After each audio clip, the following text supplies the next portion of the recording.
right, so we're gonna start with just the definition and some basics about an artist statement. So what exactly is an artist statement? Well, here's my definition. It's a concise and concrete piece of writing that acts as a bridge between your audience and your art. Oftentimes, this is not a document that's for artists or art scholars or whatnot. This is something that's for people that might just have a general level of knowledge about your field of art. But this is a great document that's a great jumping off point for other types of writing. So let's say that you are doing a grant application where they ask for several different types of document. The artist statement is a document that you can pull from for those other documents, whether it be a project statement, a mission statement, a vision statement, whatever it is. An artist statement sort of lays the groundwork for more detailed writing that you might have to do for a variety of different purposes. And we'll talk about what those purposes might be here in a minute. And by the way, I'm going to be using the phrase artist statement throughout this, but you can sub in dramatic artistic statement or musician statement, those things that you might see if you're a musician or in theater in any capacity, you might see those terms as well. So sub that in. I'm just going to be using artist statement throughout. So why do you write an artist statement? You might have gone into the arts thinking, hey, I don't ever have to write again, and now you're having to write all of this stuff. So why on earth do you need this? Well, the top reason is for self-promotion. Whether you're applying to something or you're just putting together a portfolio or putting together your website, an artist statement's a great thing to have to sort of sell yourself to whatever audience you're aiming this at. And we'll talk about how to define that audience here in a minute. But the other thing, and we're going to be talking about self-promotion throughout in that purpose of the artist statement. But the other reason that I kind of want to just mention here is that an artist statement often is really helpful to the artists themselves in helping to define what your art is to you. So what your process is, what your ideas about your art is, and sometimes it can even reveal new insights to you about your art. And so it's nice because sometimes we have a lot of different things, a lot of different ideas behind a lot of different works. And so it's nice to sort of solidify those and clarify one motivator behind our work. And then later on in our career, we can go back to it and read it over again and see how that's changed over the years. And we can adapt that for different purposes and see how we've grown, and et cetera, et cetera. So it's just a really nice document to have for yourself, even if you don't need it for something specific right now, but I'm sure you will. So might as well write it now and have me look at it over the next couple of weeks. And that last point, this is a quote from Mark Smith, who's a visual artist. He said, "It's so funny. You think I'm going to be an artist, so I don't have to write. There's probably more writing than anything, but the writing helps you define your ideas. There's a clarity that comes when you have to verbalize them. Then that gives you the ammunition to go back and make the work, even if you don't get the funding. Now you have this document that describes in detail what you'd like to do." So what do you need artist statements for? Maybe you haven't come across something that is asked specifically for an artist statement. Well, there's a ton of things. You might need an artist statement for residency applications, grants, teaching positions, exhibition or performance opportunities sometimes. Your portfolio or website is a great thing to have your artist statement there available along with your CV or resume. Graduate school applications, if that's something that you're thinking about. Press packets, catalogs, and theater programs, after the fact, after you've been accepted for something, sometimes they'll use your artist statement at that point. So what that means is there's a variety of purposes for an artist statement. There's a variety of audiences for your artist statement, which means just like your CV and just like your resume, your artist statement will change depending on your audience and depending on what you're using that one for. So you will have to adapt it for each specific purpose. And we'll talk about that a little bit more as we talk about who your audience is. All right, so let's get down to some nitty-gritty basics. Artist statements can be anywhere from 100 to 300 words, which basically means max, your artist statement will be one full page at maximum.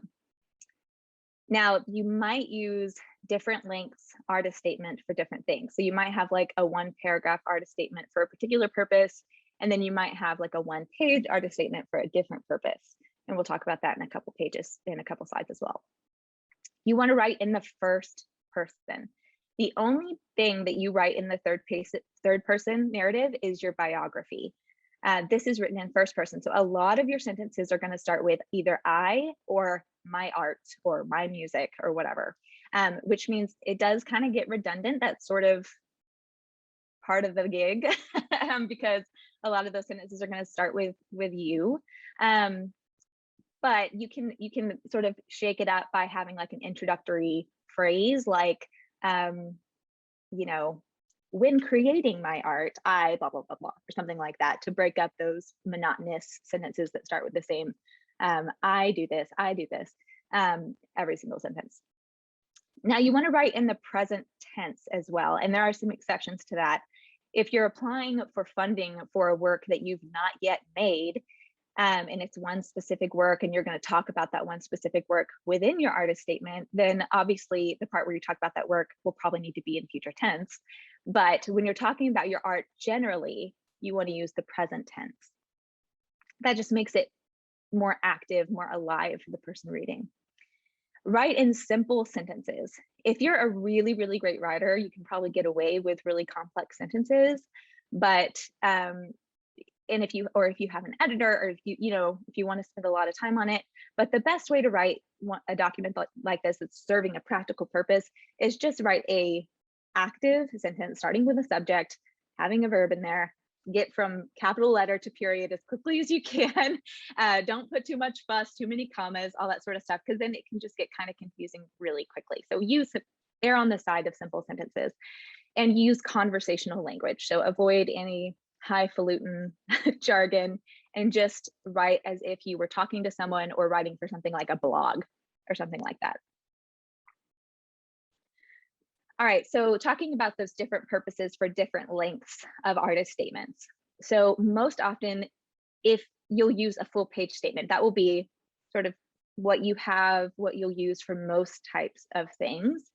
And most of the time, your artist statement is a document that just speaks generally about your work, not one specific work or one series or anything like that. It's just going to talk about you as an artist generally, although you can reference specific artworks as needed to give examples, but that's not necessary most of the time. However, you might, for some purposes, like a grant or like if you're applying to have your work, one specific work included in like an exhibition or something like that, be talking about one work in particular, need to talk about one work in particular. And for that, you'd usually write a shorter statement, which includes the above, which we'll talk about what the content of an artist statement here is here in a minute, in an abbreviated way, and then talk specifically about the project at hand. So there's some overlap between an artist statement that speaks specifically to one project and a project statement. So that gets a little bit confusing, but I'm here to try to clarify for you. So a project statement is a document like an artist statement that just talks about a specific project you're presenting. An artist statement can talk about a specific project, but it can also be general. So rule of thumb, if someone asks for both an artist statement and a project statement, you know that for your artist statement, they're wanting a general document. And for your project statement, they're wanting a very specific document, right?